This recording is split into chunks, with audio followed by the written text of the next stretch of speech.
Hello and welcome back to Stephen with Steve. Today we're going to go through cybersecurity and some data compression techniques that you can use in the real world. So let's jump on into the PowerPoint and the presentation that I put together. So cybersecurity and data compression is really important, and there's a whole heap of different things that happen behind the scenes. So we're actually going to try and code this in Python as well as we're going along and playing with this. So the learning intentions for today is we're going to understand the ethical implications and the social impacts of UI design, differentiate between EULAs and terms of uses, and their importance in software use.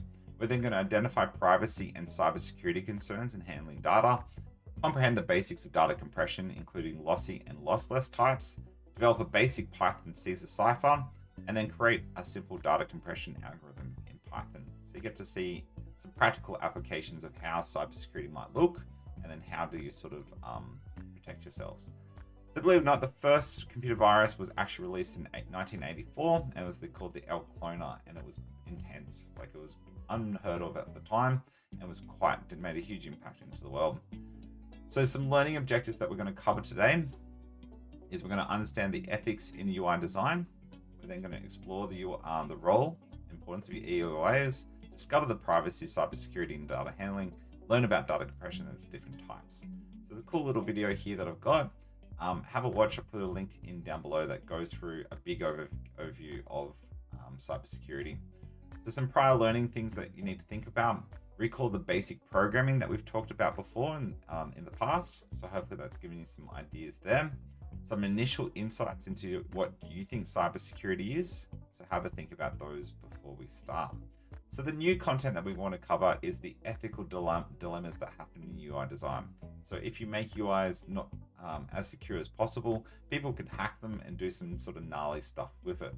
We then want to decipher what EULAs are, so what actually are involved with them, the importance of data privacy and security, and then unpacking the compression of lossy and lossless. So EULA is pretty much that little license agreement that you see at the beginning. So it's called the end user license agreement. And it's an agreement where that customers sign, quote unquote, by clicking next, and then okay. Because everyone obviously reads every single fine print inside of this agreement. So when you install the software, this is your license that you have for using the product. So it protects companies from people misusing their property. It's legally binding in the country where the company is registered. And yeah, they're pretty straightforward. So the first thing that we want to build then is a Caesar cipher. Now, a Caesar cipher in Python helps you really understand how Python encryption works. And we're just going to put this code together. So what a Caesar cipher looks like is basically a simple encryption where every single key is either shifted up or down by a certain number. So for example, here, an E gets shifted across to the B, become a B. So instead of an E, it's the same as a B, and you just change all the words to have those values. So a shift of one A would then become a B, and B would become a C, and so on. So this method can be a fun and simple way of showing how encryption, strings, and loops work in programming. So there is the little Caesar cipher there. So pause the video, type that up, and see how it all works. Cool, so I'm going to open up my version of PyCharm and build my testing ground again. And we're going to try and build this code. Reopen our testing ground. Where's that?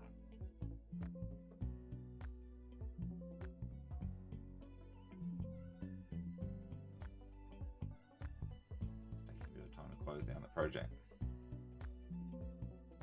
So if we look at it, we've got def Caesar cipher text shift. So this is the text that's going to be shifted across. This is the encrypted text that's going to come out at the end. And then what happens is we go in a for loop through the characters. So every single element inside the text.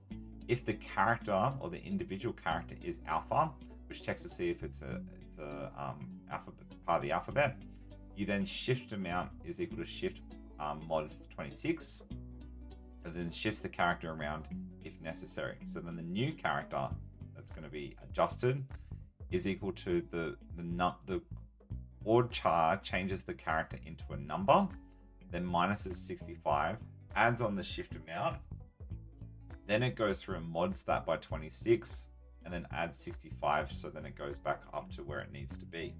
So this is using ASCII codes, and it's a little bit finicky, but it's kind of cool. And then after it's done all that math, it then changes it back into an individual character, which is what CHR does. Then, if it's not alphabetic, it doesn't change. So it remains unchanged. Encrypted is just equal to the character. You then return the encrypted character, and then off we go. So there's a little code that needs to work with that. So I'm going to close that down. And we're now going to try and build that code. So to start, we're going to go def Caesar Cipher. I'm going to go to text shift colon.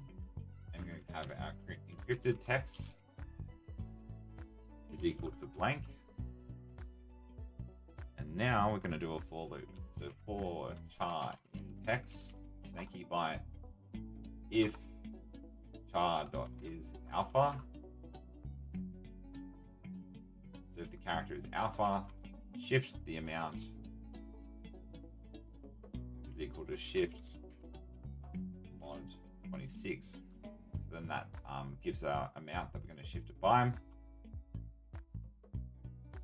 So now what do? We want to shift the character and wrap around if necessary. And the way that we do that is go new char is equal to char character version of ord, which changes the character into the ASCII code, so the actual numeric value of char minus 65. Then we want to add on the shift amount. So this bit back up here, if it goes up over 26, it just loops it back around. So then that stops any errors from occurring. So add the shift amount and mod 26. Then we want to add back on 65. So that's the new character that's now built. So now we want to append the shifted character to encrypted text. So encrypted text plus equal to new char. So that's going to add it on. Otherwise, the encrypted text plus equal to char. That's for non-alphabetical characters. That's the loop done. Now I need to return the encrypted text. Cool. So now to test it, let's go through and try. So we'll go plain text is equal to, let's do good old hello world.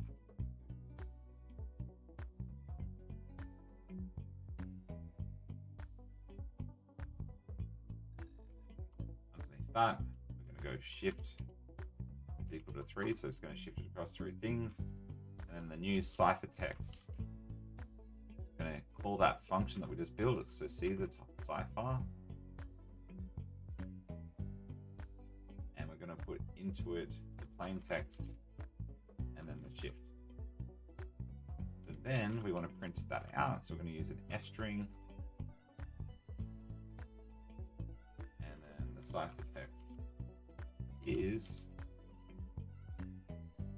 open bracket cipher text, close the bracket.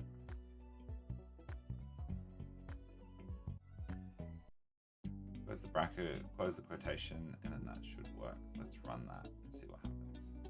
Cool. So there's hello world under the Caesar cipher. Now if we want to change the shift only to 1, do that by changing that to 1. And now we've got our cool little program. Let's also change that. Let's pep 8 compatible. How does spelling error looks like? Cool.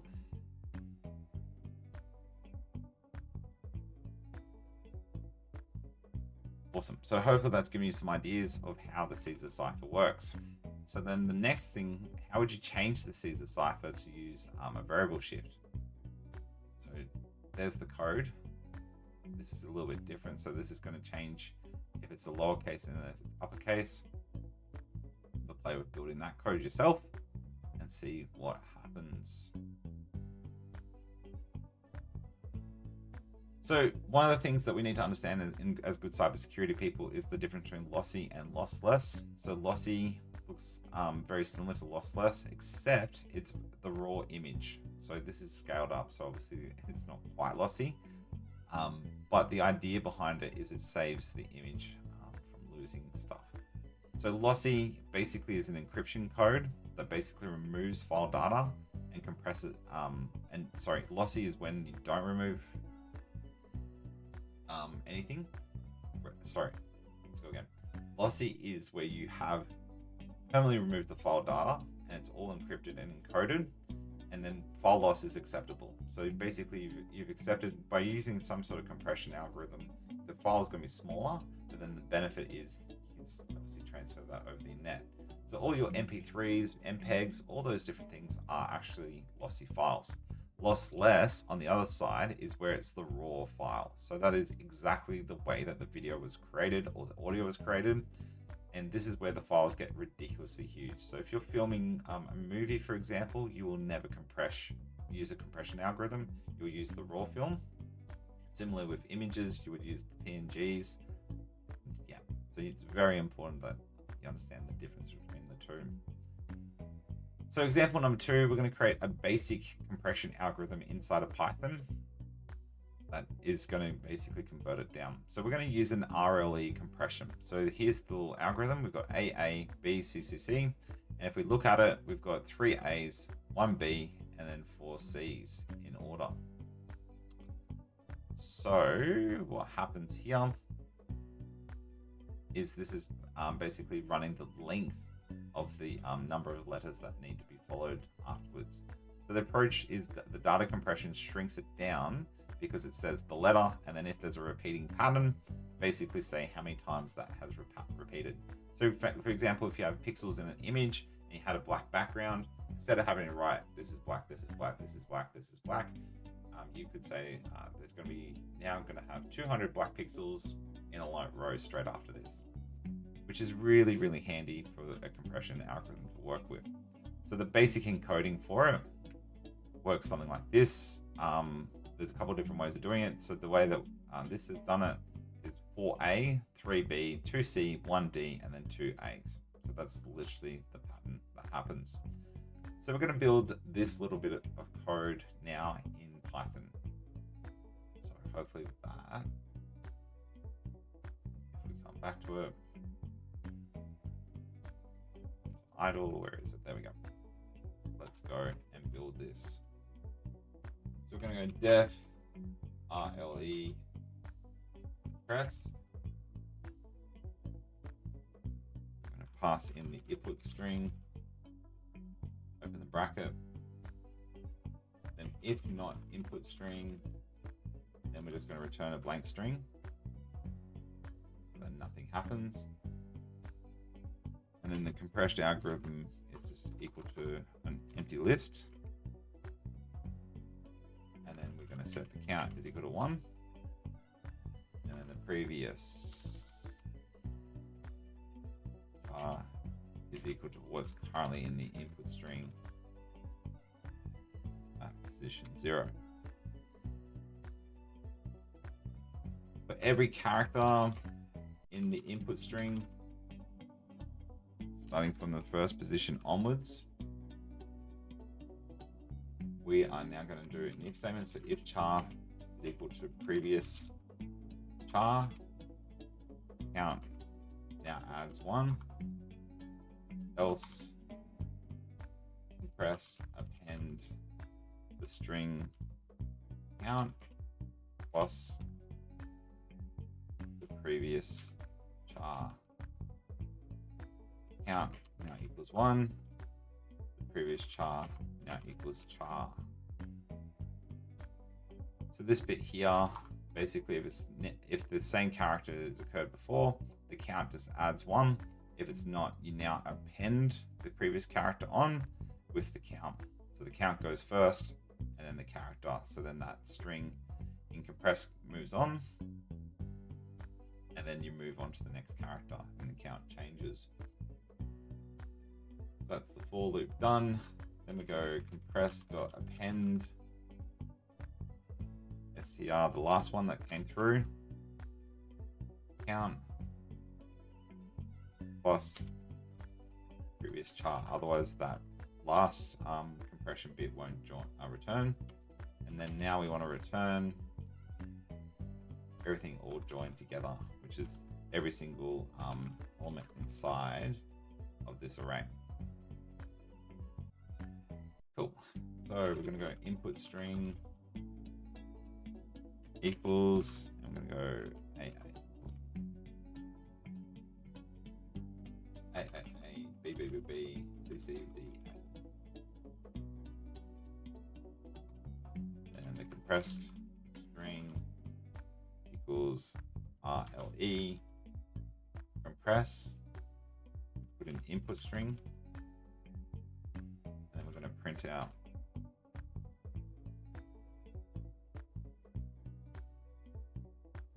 F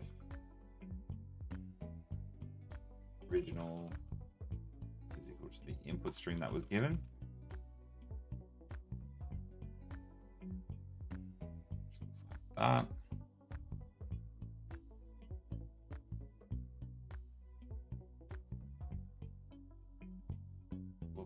And then we go print F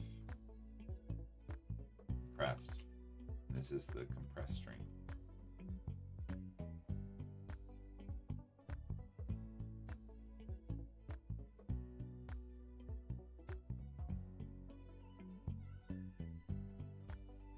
Cool.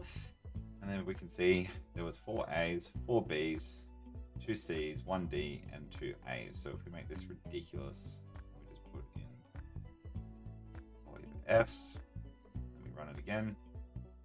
You now see that there's 56 F's, which is pretty cool. So that's a real simple compression algorithm that you can see how that sort of connects.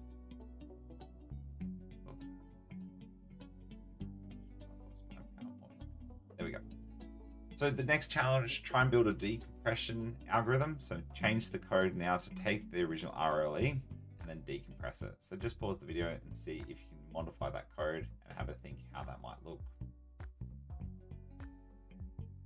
Cool. So this is what should have happened. So if we come back into PyCharm,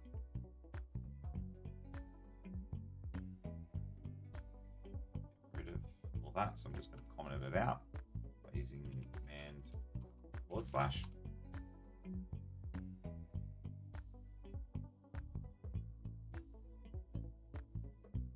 in, and here we go. We'll go def RLE decompress, the compressed string that we used originally, snaky bite.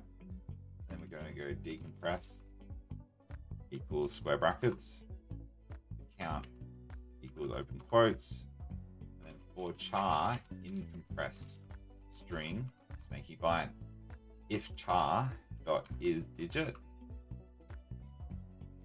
open brackets, we've got the snaky bite, count plus equal to char, else decompressed dot append into count times char, and then count now equals the blank. So this goes through and checks to see if this is a digit, all good. You basically the count is equal to that, and then you add on the char, else you decompress and you append however many versions of the character times the count. Then once we've done that, we then want to return empty brackets. So this is basically changing a list into a string version of it. So decompressed, and we're good to go.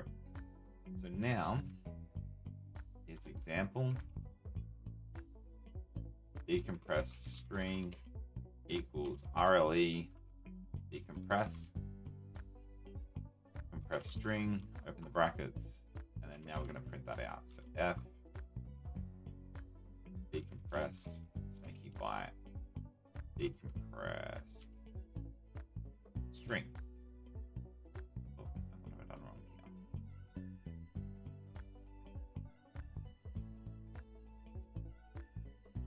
We haven't defined compressed string, so we go compressed string equals 4A 4B 8C.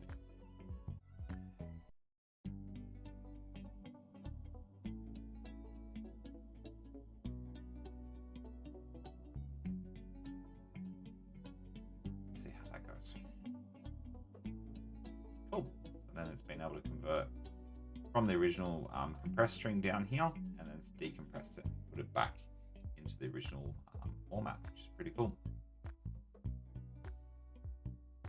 So some conclusion questions to think about at the end. How did the principles of ethical UI work? Ooh, why is that still coming up? So how did the principles of ethical UI design be applied in other areas of software development? In what ways do EULAs and terms of use affect our daily use of software? Think about how data compression can be utilized in digital communication platforms. And yeah, there's a little Kahoot there to sort of play around with. Hopefully you've enjoyed that, and that's giving you some insight into how the different compression algorithms work, and then also what the little Caesar ciphers and how that sort of looked. That's it pretty much from me. Hopefully you've enjoyed. If you do have any questions, please put them in the comments down below. That does help with the YouTube algorithm. The more that we get this content out there so that other people can learn how to use Python for free is really important to me. So thanks again. If you did enjoy the video, please give us a like and subscribe, as it does help with the YouTube algorithm. And awesome. See you next time on Steam with Steve. Adios.